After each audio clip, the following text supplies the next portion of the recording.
Howdy folk, Athorax here, hope you're keeping good. And this is pretty much going to be a follow-up video about the kick build that we made, and we're gonna show you the final version of it, so have a look where we are right now.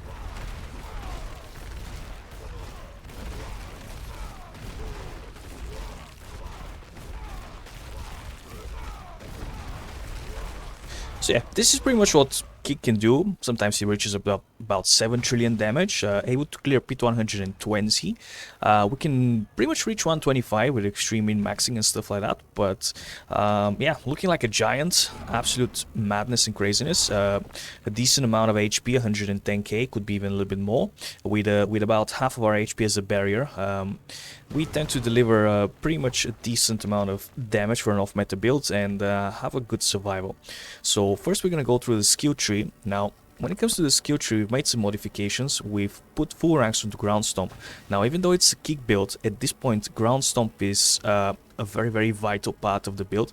It tends to deliver half of the damage. It hits quite hard.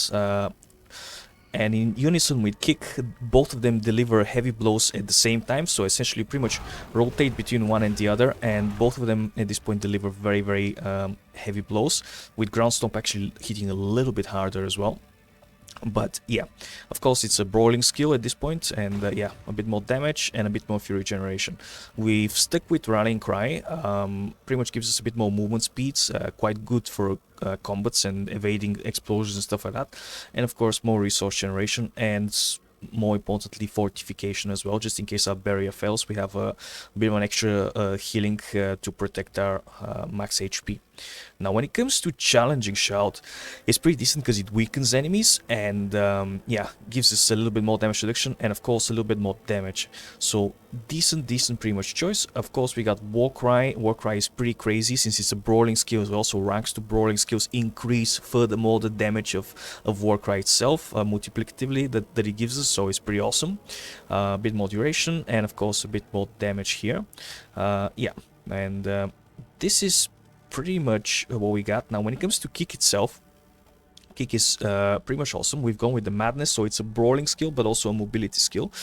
Gives us a ton of damage as well, and yeah, a little bit more like damage to collision, and of course makes enemies vulnerable. Now when it comes to the ultimate, we've gone with Wrath of the Berserker, more damage, more duration by spending fury, and of course the overpower stacks. So yeah, it's pretty much a decent kind of overall situation. We are lacking a little bit on cooldown reduction, but with a little bit more cooldown reduction, we're gonna have 100% uptime on everything. So we're pretty close at this point.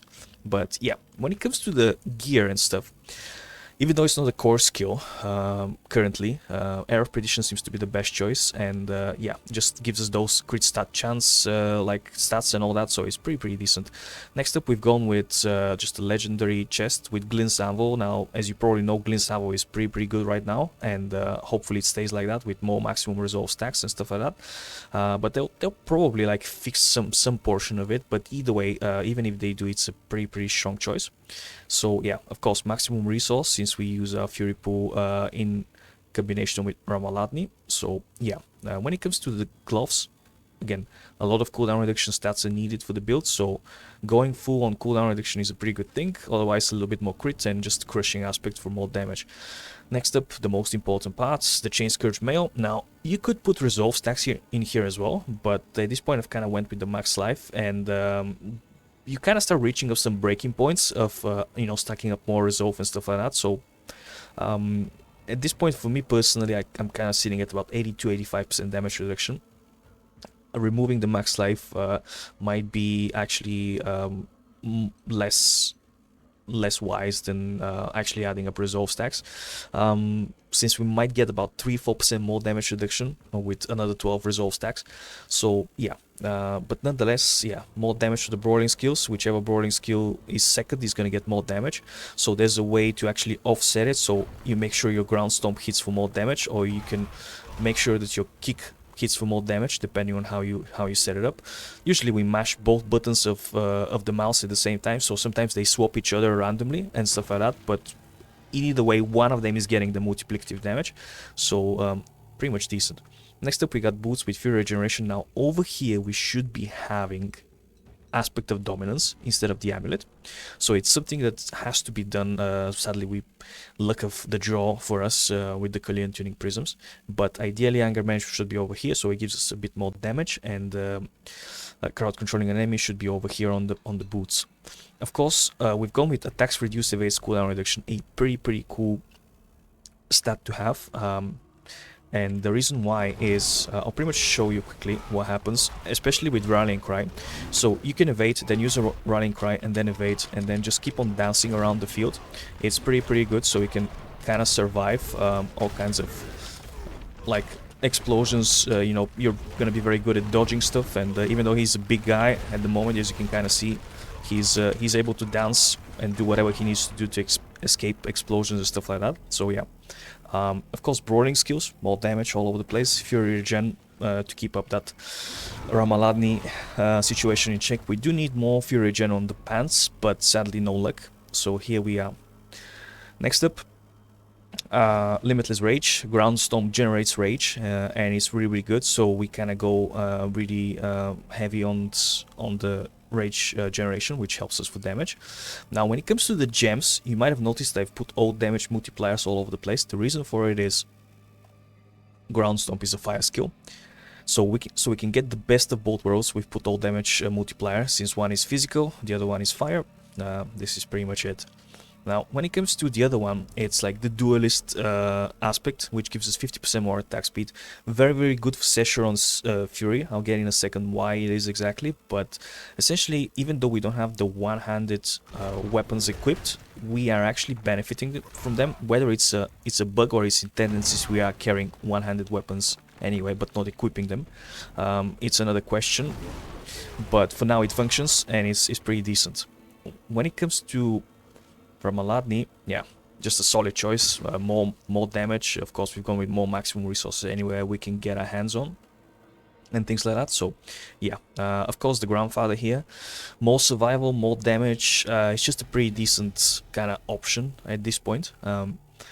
Then we got the rings, of course, heavy stress on the cooldown reduction. As you can see, some of the stats are a little bit incorrect, but altogether, yeah, Edge Master works pretty decent as long as you maintain your Fury, and as long as you hit stuff, you're able to generate a decent amount of Fury, and you're usually okay.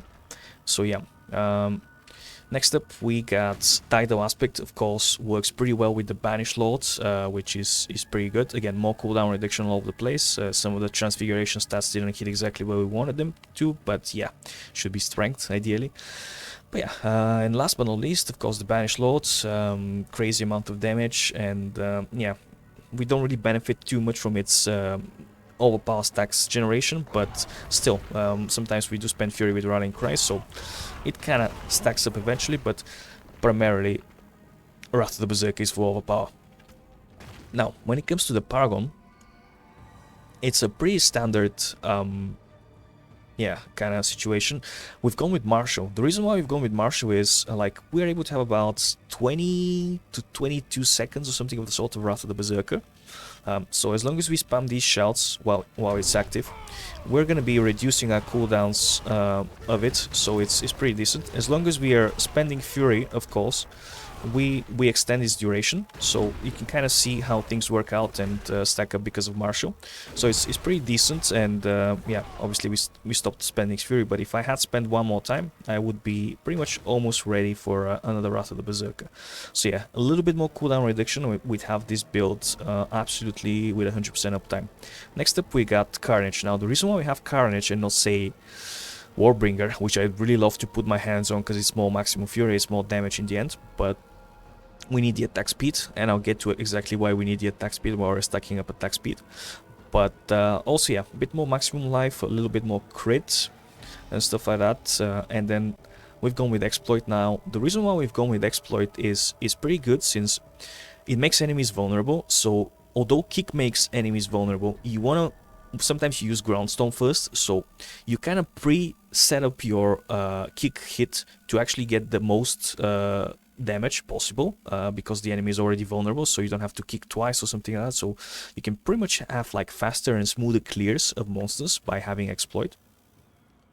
So yeah, this is pretty much the reason for it. Now, Moving on, we've got Blood Rage and Challenger. Nothing new to see here. Pretty much a standard combo. More max HP, more damage, right. Next up we got Decimator, again kind of standard, combined with Brawl. Now we really need Brawl at this point, it's just a crazy multiplicative damage all over the place. So yeah, then we've gone with, we've put it here on purpose because of the damage per overpower stack, which really stacks up nicely with the bonus to rare nodes within range. So yeah, more max life, more damage reductions and stuff like that. So yeah, Flawless technique, pretty good, a bit more crits, bit more damage and stuff like that. Now you could go with Weapons Master. Weapons Master is pretty good, but if you're playing hardcore, you kind of really want to have a decent amount of survival. This board gives you a ton of HP, so and a steady damage. Like when it comes to like Weapons Master, it's like damage to injured and healthy. This one is always there for you, right? And a little bit more crit. So yeah, I've kind of decided to go with it at the end. And of course, Crusher, more damage by having a mace. As you can see, we kind of have the two-handed mace equipped. Now, here is the funny part with the two-handed mace. It's a little bit slow for the build, but it's just pretty damn decent when it comes to damage. And yeah, you can stack up the expertise as well. Like you can put polearm, and you already have the two-handed damage, so it's pretty decent and pretty reliable. Now, when it comes to the sets and the charms and all these things, you really want to have this seal. It reduces the number of charms needed set bonuses by 1, so you can actually equip the 2 sets. Now, first we've gone with the Crucible. It gives us damage reduction and gives us more damage to our Berserking, right? So it's pretty good. As you can see, I've put Brawling skills all over the place. They're really good because they buff up the damage of both of these skills, and at the same time they give us more multiplicative damage for the Warcry itself. So it's pretty sick, right? Now, the big guy. Session's Fury. Well, we've gone with this one because pretty much it gives us a decent amount of like multiplicative damage, 120%. Then it gives us more max life, so we really kind of stay a bit more tanky and stuff like that. As you can kind of see, we don't run Select, so we've kind of decided to go with a little bit something different.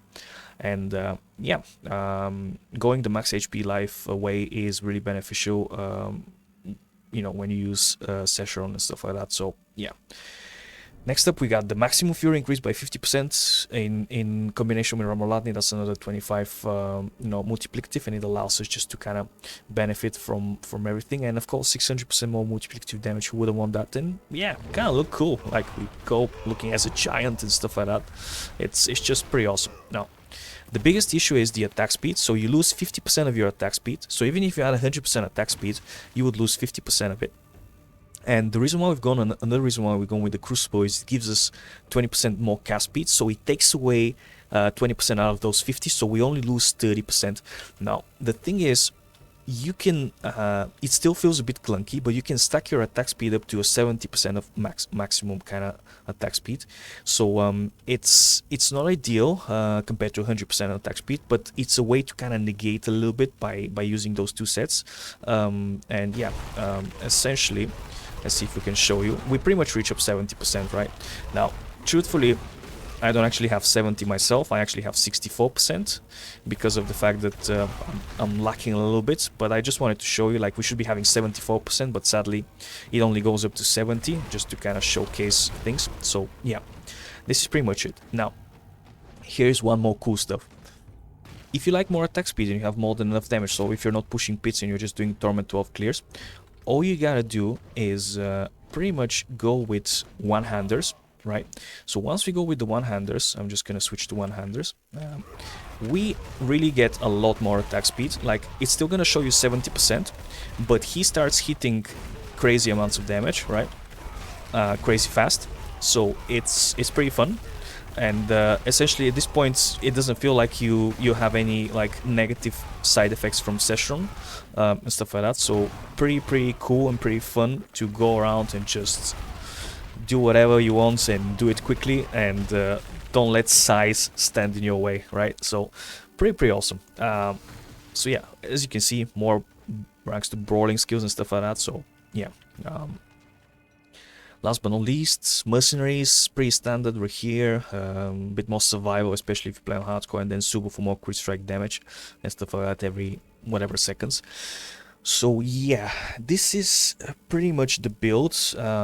As you can see, we're using the Druid's Earthen Bulwark, and we're using Frost Nova. Now you can go with Serum Vex, but I really like Frost Nova because it gives you a lot of crowd control, and it helps you kind of alleviate some of the pressure when you're pushing pits and stuff like that. If you play on softcore, I would say probably go with Serum Vex. It's just going to give you more damage at the end of the day. And yeah, you can definitely strip a few defenses for softcore, and like maybe even like push even more on defense, so maybe pit 130 is a possibility. But yeah, this is pretty much it. Hope you guys enjoyed the video. If you did, feel free to leave a thumbs up, and there's gonna be of course the link in the build video. Just want to add up as well that you can go the Selig way, of course, expand the Max Fury and get more damage through it. It's totally a viable option. So yeah, we're probably gonna be talking about Kick as a core skill in another video, but this is it for now. Thank you for watching. Cheers.